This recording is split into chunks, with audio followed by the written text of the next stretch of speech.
chers Capricornes, bienvenue dans cette vidéo de vie sentimentale pour les personnes de votre signe qui sont célibataires. Alors, vie sentimentale, c'est pour une personne à laquelle vous pensez, quelqu'un que vous avez dans votre cœur, ou si vous êtes en situation vous êtes séparés, vous êtes divorcés. Et donc, vie sentimentale, ça concerne aussi un lien que vous pouvez avoir avec une personne de votre famille ou un ami. Donc, voici pour les petits détails de petites précisions. Ensuite, on passe donc sur votre tirage et sa structure. Donc, la première carte, c'est la carte qui concerne l'ambiance. Ici, c'est le point qui concerne le présent. Ici, c'est l'obstacle ou l'épreuve ou la chose à développer justement pour dépasser cet obstacle ou cette épreuve. La carte qui est ici, c'est l'évolution. Et la dernière carte, c'est la carte conseil. Alors, on commence avec la carte du monde qui représente l'énergie dans laquelle vous êtes durant ce mois. Donc, je dis ce mois, mais en fait, c'est plus la période de la mi-mai jusqu'à la fin juin.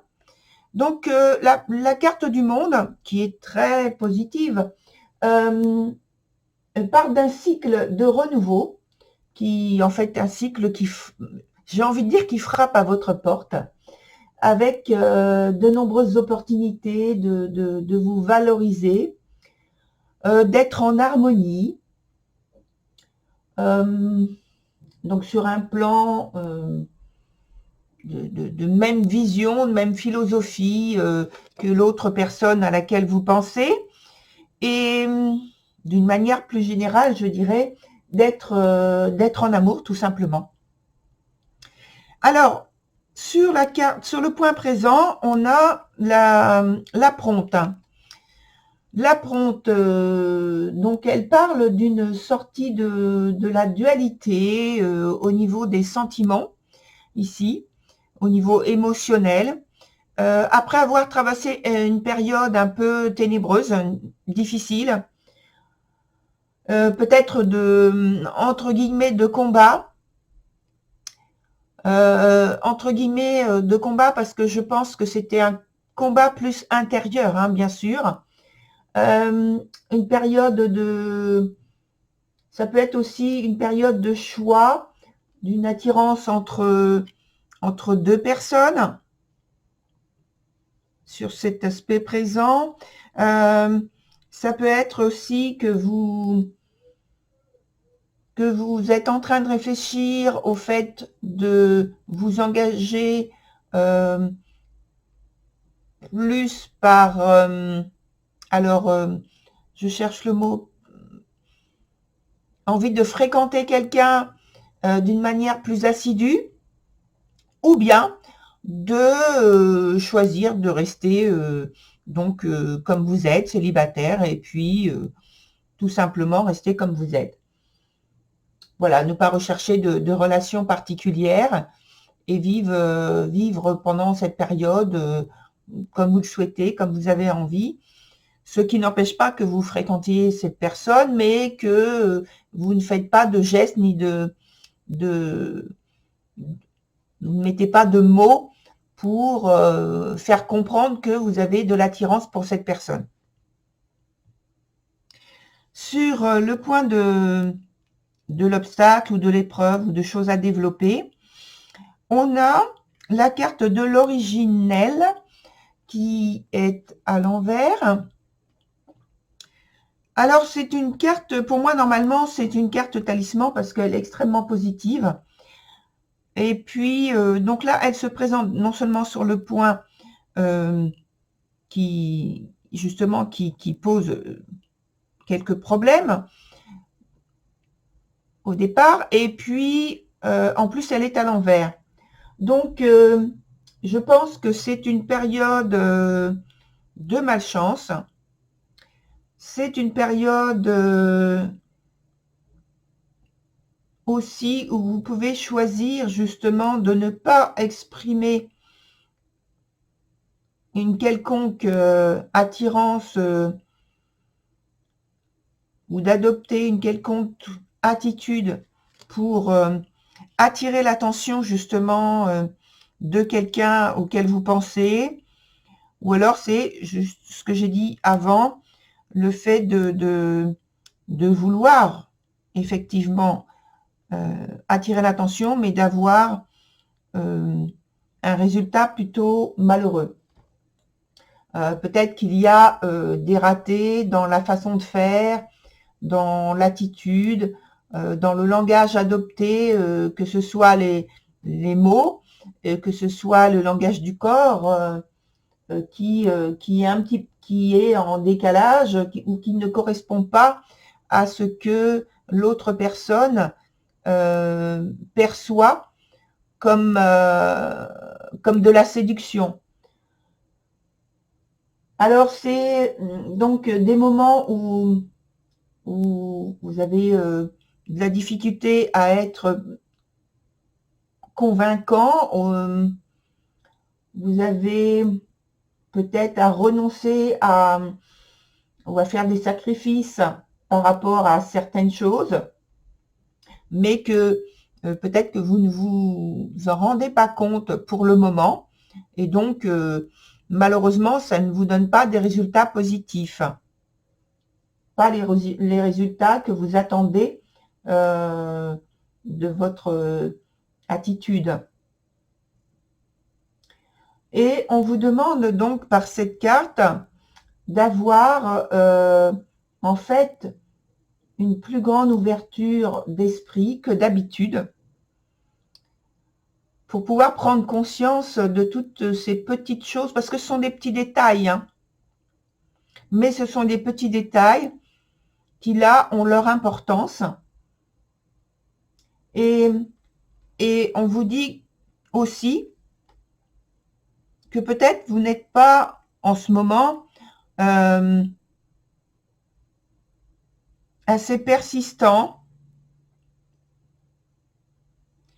et que ce serait alors quand je dis assez persistant, c'est-à-dire que je vais l'opposer en fait au terme où on dit qu'il y a trop d'ambition, c'est-à-dire que ça peut être ressenti par l'autre personne comme si vous mettiez trop de pression, et donc il y a trop de tension. Ça met de la tension entre vous plutôt que de mettre de la sérénité, de la paix, de la fluidité entre vous dans la manière de présenter les choses.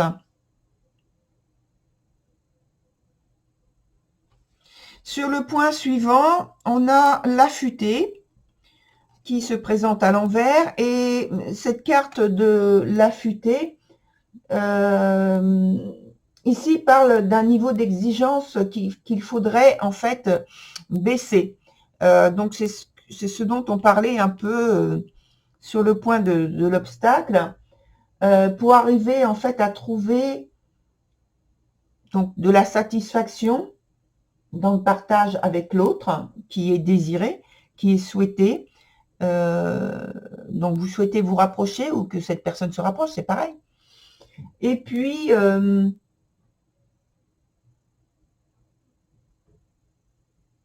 ça lui donnerait en fait l'opportunité, la possibilité de se rapprocher de vous plus facilement, parce que là, je pense que le niveau d'exigence, le degré d'exigence est trop important, et ça ne laisse pas de place, ça ne laisse pas d'espace, je dirais, à cette personne pour se rapprocher simplement, en toute simplicité. C'est-à-dire que là, vous mettez peut-être trop de barrières, trop de degrés d'exigence,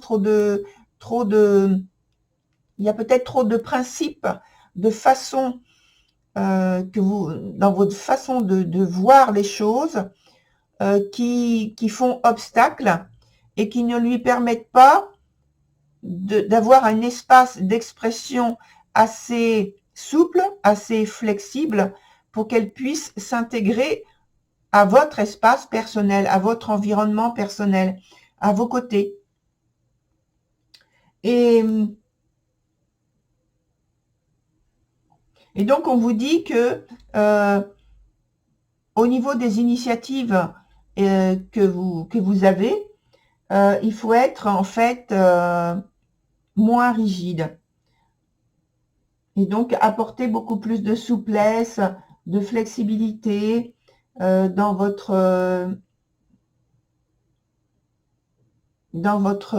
attitude, dans votre séduction, dans votre manière de séduire cette personne. Enfin, avec la carte de conseil, c'est la carte 8. Et elle vous dit, soyez le chasseur, pas le chassé. Je vous montre donc cette carte de plus près. Voilà. Et ça veut dire que on vous conseille d'être à l'initiative donc des engagements, ce que vous faites déjà, que vous mettez, donc des initiatives que vous mettez en place, surtout de croire en vous. Alors peut-être que à l'arrière-plan, là, avec cette carte, si on vous dit de croire en vous, c'est que justement, dans ce que vous mettez en place, comme on l'a vu tout à l'heure, dans votre manière d'approcher, de séduire, peut-être que on est en train de vous dire que en arrière-plan, c'est comme si vous étiez dans cette attitude, dans cette manière de faire, parce que vous n'avez pas assez confiance en vous, vous n'avez pas assez confiance dans l'avenir, dans la réussite, dans le succès auprès de cette personne. Et donc là, on vous indique surtout de croire en vous, parce que c'est très important. Le fait de croire en vous, ça va être ressenti, ça va être lu de manière subtile, bien sûr, mais c'est très important que cette personne puisse sentir que vous avez confiance en vous. Et donc, ça va vous donner une attitude beaucoup plus convaincante, beaucoup plus attirante. Et ça va lui permettre de trouver sa place beaucoup plus facilement. Mais c'est très subtil, hein. Voilà ce que l'on vous conseille en dernier lieu pour réussir votre challenge entre guillemets personnel et challenge sentimental. Voilà, cher Capricorne, je vous souhaite une très bonne réussite. N'hésitez pas à aller voir votre signe lunaire, votre signe de Vénus également pour avoir d'autres informations. Et puis votre signe ascendant, bien sûr. Voilà, au revoir, cher Capricorne.